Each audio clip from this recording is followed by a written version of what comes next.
For joining us on the broadcast tonight, we begin with the looming doctors' strike. The current health crisis is set to worsen on Monday when medics join other healthcare workers in the ongoing strike.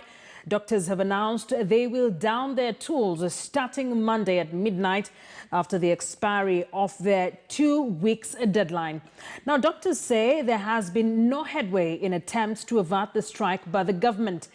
And now they'll be joining nurses and clinical officers whose strike will be entering the third week, as Beldin Waliaula tells us.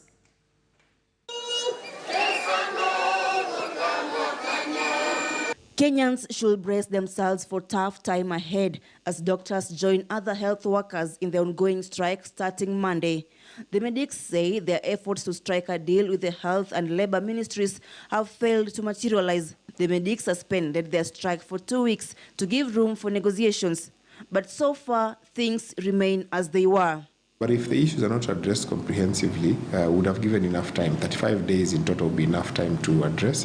That will only show that there isn't much political will to resolve the matters.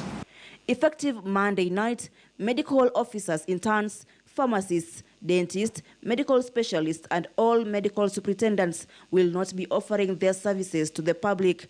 And those who depend on public hospitals will have to look for an alternative. We have restated our position for a record time more than 10 times. The issues remain the same, and we want to make it clear that we still don't have a tangible way forward.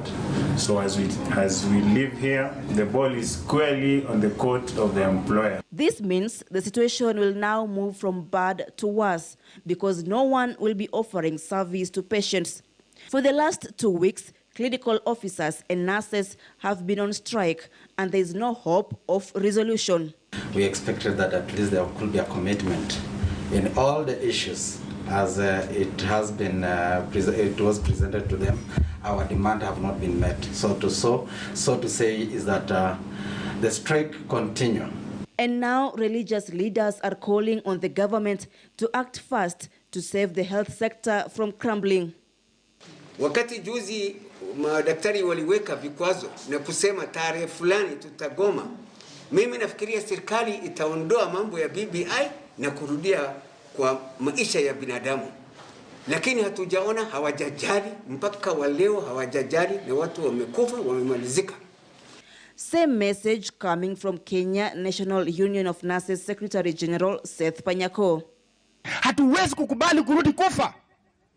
Maana kurudi kazini bila makwanda ya kufanyia kazi ya kutukinga sisi ni kwenda katika kichinjio na tukwenda kukufa.